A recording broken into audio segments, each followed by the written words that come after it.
Hello दोस्तों, आप सब कैसे हैं। उम्मीद करता हूँ अच्छे होंगे आप सभी लोग। तो आज हम एक बहुत ही इम्पोर्टेंट टॉपिक के बारे में बात करने जा रहे हैं, जो कि है ईयर से संबंधित।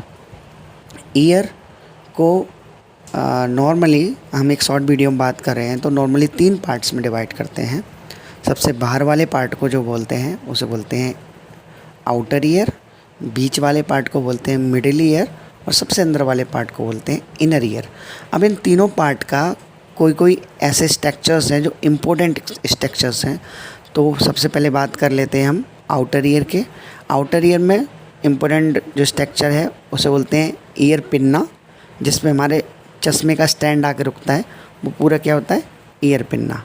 इसके अंदर जो कैनाल होती है उसे बोलते हैं ऑडिटरी कैनाल, जो कि आउटर ईयर का ही पार्ट है। ऑडिटरी कैनाल जिसमें हम, समझ रहे हो ना, बैक्स को माचिस की तिल्ली डाल के निकालते रहते हैं, उसे ईयर कैनाल कहते हैं।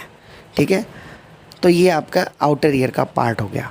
फिर आता है मिडिल ईयर का पार्ट। मिडिल ईयर का पार्ट क्या क्या होता है, एक तो होता है टिम्पेनिक मेम्ब्रेन, जिसे आप नॉर्मल लैंग्वेज में बोलते हैं कान का पर्दा, उसे बोलते हैं टिम्पेनिक मेम्ब्रेन मेडिकल टर्म में।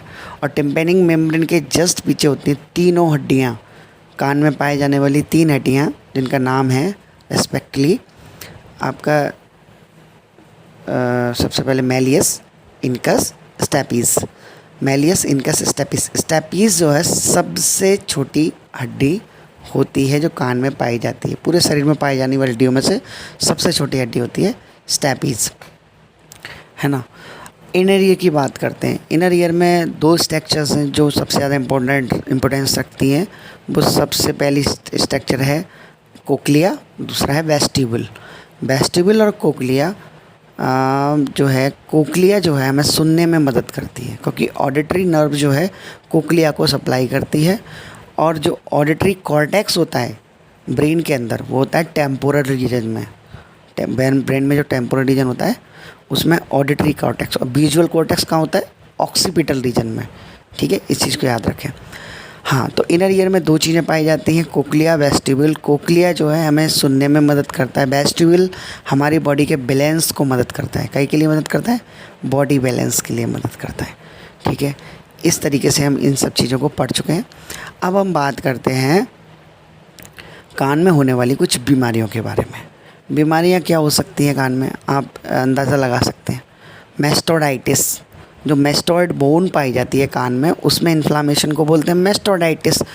वो कभी कभी इतनी ज़्यादा गंभीर हो जाती है, कान में पस कलेक्शन होने लगता है और फिर वो इन्फेक्शन जो है ब्रेन में जाने का ख़तरा रहता है। इसलिए मैस्टॉइड प्रोसेस को, फिर मैस्टॉइड बोन को काट के निकाल दिया जाता है, मैस्टोडेक्टमी बोलते हैं उसको। ठीक है, इनर ईयर में होने वाली बीमारी को बोलते हैं मीनियर्स डिसीज़, जिसमें वेस्टिबल कोक्लिया में होने वाली बीमारी मीनियर्स डिसीज़ बोलते हैं। तो हम अभी उसमें नहीं जा रहे। हमारा आज पर्पज़ है 2 टेस्ट पढ़ने का, जो कान के संबंध में सबसे इम्पोर्टेंट टेस्ट है। तो एक होता है रेने टेस्ट और एक होता है वेबर टेस्ट। रेने टेस्ट के बारे में सबसे पहले बात कर लेते हैं।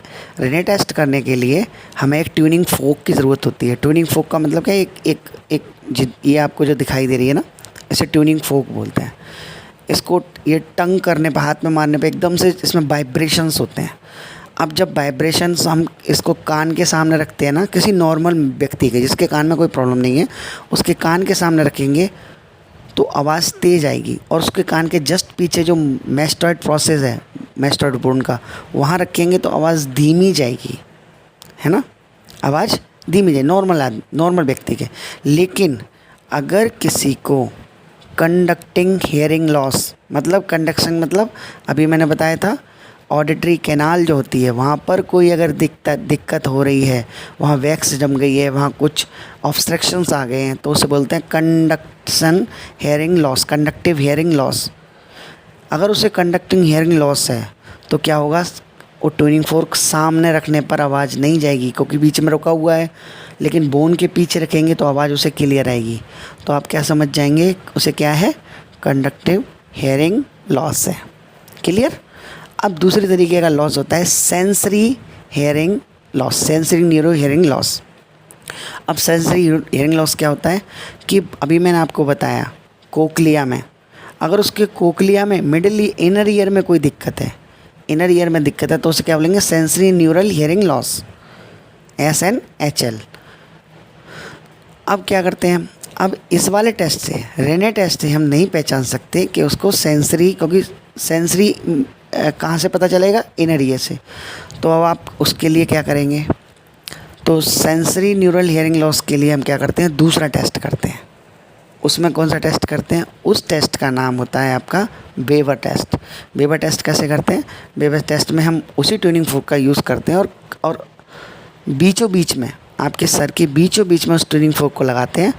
तो अब देखो अब क्या होता है, बहुत बहुत ध्यान से सुनना। होता क्या है, अगर कोई नॉर्मल